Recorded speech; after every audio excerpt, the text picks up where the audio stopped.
சென்னையில் தத்தெடுத்து வளர்த்த பெண் குழந்தையை அடித்துக் கொன்றதாக வழக்கறிஞரை போலீசார் கைது செய்துள்ளனர்.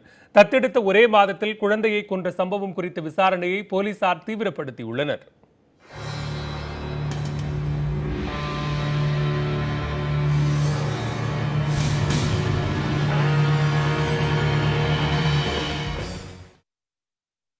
சென்னை சிந்தாதிரிப்பேட்டை சாமி தெருவைச் சேர்ந்தவர் வழக்கறிஞர் ஜெரால்டு.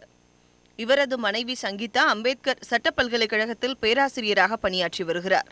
இவர்களுக்கு குழந்தை இல்லாததால் ஒரு ஆண் குழந்தையை தத்தெடுத்து வளர்த்து வருகின்றனர். அந்த சிறுவனுக்கு 11 வயது. இந்த நிலையில் கடந்த ஆண்டு ஜூன் மாதம் மதுரையிலிருந்து வாய்ப்பேச முடியாத மிருதுலா என்ற 4 வயது பெண் குழந்தையை இந்த தம்பதியினர் தத்தெடுத்துள்ளனர். 1 மாதம் கடந்த நிலையில் கடந்த வருடம் ஜூலை மாதம் மிருதுலாவிற்கு உடல்நிலை சரியில்லை என கூறி ஜெரால்டு மருத்துவமனையில் அனுமதித்துள்ளார். ஆனால் சிகிச்சை பலனின்றி சிறுமி இறந்துவிட்டதாக தெரிகிறது. இந்த நிலையில் சிறுமியின் சடலத்தை உடற்கூறு ஆய்வு செய்த மருத்துவர்கள் சிறுமியின் உடலில் காயங்கள் இருப்பதாக தெரிவித்ததைத் தொடர்ந்து சிறுமியின் உடல் பாகங்கள் தடயவியல் பரிசோதனைக்கு அனுப்பி வைக்கப்பட்டன.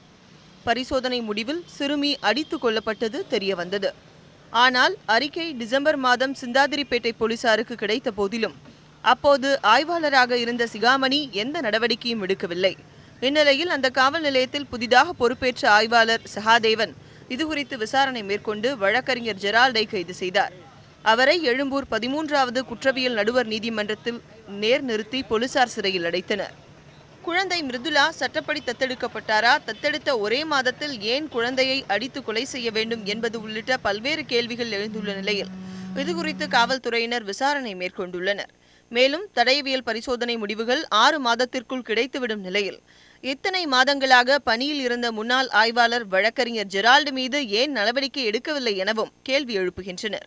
ஜெரால்டின் மனைவி சங்கீதா குழந்தையை அடித்து கொன்றதாகவும் அவரை காப்பாற்ற ஜெரால்டு பழியை ஏற்றுக்கொண்டுள்ளதாகவும் சந்தேகங்கள் எழுந்துள்ளது.